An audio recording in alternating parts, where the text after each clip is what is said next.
So less than 6 months babies வச்சிருக்கிற parents நெறைய பேர் கேட்குறது, பேபிஸ்க்கு வந்து ஹேர் லாஸ் ரொம்ப அதிகமா இருக்கு. ஸோ இது எதனால ஆகுது? இது எப்போ சரியாகும்? அப்படின்னு கேட்குறாங்க. ஸோ ஹேர் லாஸ் வந்து இது not only for babies, even மதருக்குமே வந்து இம்மீடியட்லி ஆஃப்டர் டெலிவரி எக்ஸஸா ஹேர் லாஸ் இருக்கும். ஸோ இது எதனால ஆகுது அப்படின்னு சொன்னா, மோஸ்ட்லி வந்து ஒண்ணு நியூட்ரிஷன், இன்னொன்னு வந்து அவங்களோட hormonal changes. So sudden change in hormone delivery ஆனதும், ஹார்மோனல் சேஞ்சஸ் ஆகுறனால, பேபீஸ்க்கும் சரி, மதருக்குமே வந்து ரொம்ப அதிகமா ஹேர் லாஸ் இருக்க வாய்ப்பு இருக்கு. இது வந்து ஒரு 6 மந்த்ஸ் டூ 12 மந்த்ஸ் ஆகும்போதே பேபீஸ்க்கு வந்து ஹேர் லாஸ் ப்ராப்ளம் எல்லாமே கம்ப்ளீட்டா நார்மலா ஆயிடும். ஸோ இதுக்கு நம்ம வேற சப்போர்ட்டிவா எதுவும் பண்ணணுமா அப்படின்னு கேட்டிங்கன்னா, வேற எதுவுமே தேவையில்ல.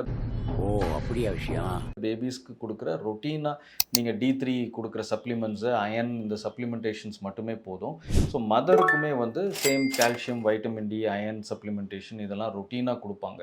ஸோ அந்த சப்ளிமென்டேஷன் மட்டும் இருந்தாலே போதும். இந்த ஹார்மோனல் ஃப்ளக்சுவேஷன் எல்லாம் நார்மல் ஆனதும், கம்ப்ளீட்டா அந்த ஹேர் லாஸ் கண்டிஷன்ஸ் நார்மல் ஆயிடும். Thank you.